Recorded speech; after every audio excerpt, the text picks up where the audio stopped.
Queridos hermanos, hoy la palabra del Señor nos muestra cómo los judíos planeaban la muerte de nuestro Señor Jesucristo. Los sumos sacerdotes, el Sanedrín, que era el órgano de gobierno de los judíos en aquella época, estaba de manera especial, conformado por saduceos, hombres que eran afines al gobierno romano, a diferencia de los fariseos, que se hicieron amigos de los romanos durante la opresión para poder dominar, oprimir y coaccionar al pueblo.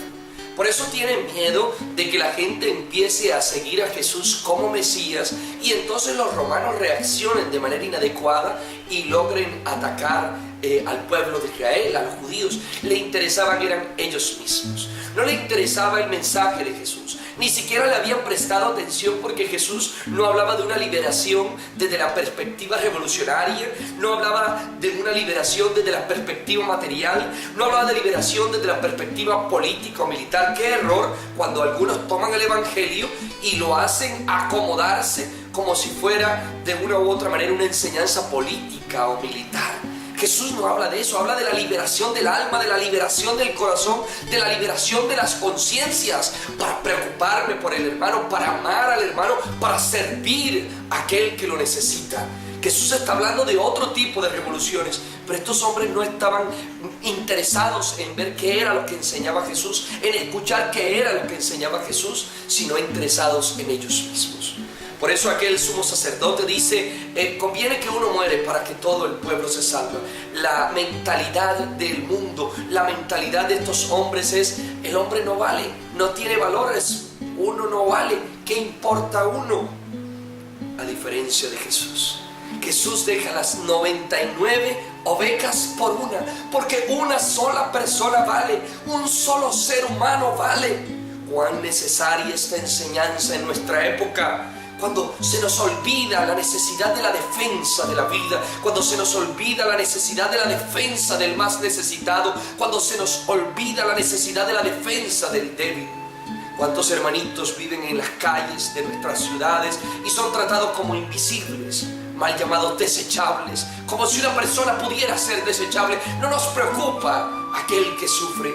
¿Cuántos hermanos están hacinados en las cárceles de nuestro país y no son importantes porque es que fueron delincuentes, cometieron un error, entonces tienen que pagarlo y tienen que vivir así? No nos importa, no nos duele el dolor, no nos duele el sufrimiento. Allá ellos que sufran.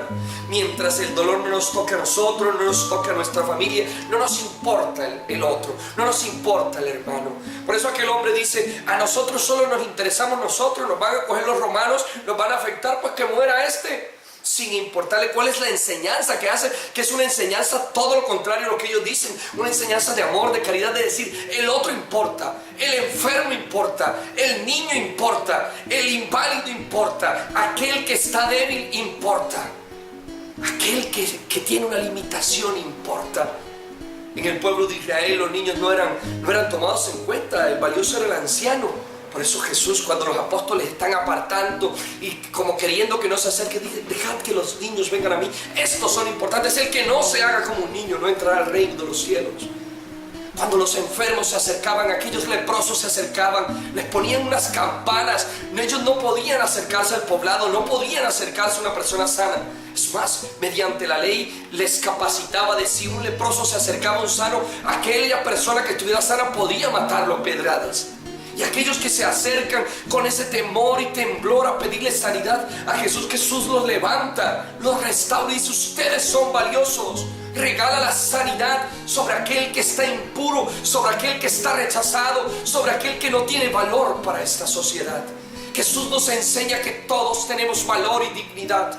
En una sociedad como la judía, en la que la mujer no tenía ningún mérito, aquel diálogo con la samaritana en el cual los mismos apóstoles, los mismos discípulos dicen, ¿y este por qué habla con una mujer? Además es una samaritana y es una mujer. ¿Por qué nuestro maestro habla con una mujer que no tiene valor? Y Jesús la dignifica y la pone en el lugar que realmente vale. Jesús nos habla de que uno cuenta, uno vale, uno es importante. No la masificación. Mientras no me toque a mí, mientras los romanos no nos ataquen, entonces que muera este. Es lo que dicen aquellos religiosos de la época. ¿Cuántos de nosotros somos de esa estirpe de pensamiento religioso? Mientras no me toque, usted no puede ser indiferente frente a la realidad de los demás, porque no es auténticamente cristiano. Jesús deja 99, Dios deja 99. La enseñanza del Señor es dejar 99 e ir a buscar a ese uno que necesita. ¿Cuántos hay allí afuera sufriendo y necesitando que tú y yo los levantemos y los dignifiquemos con amor, con auténtico cristianismo? Dios les bendiga.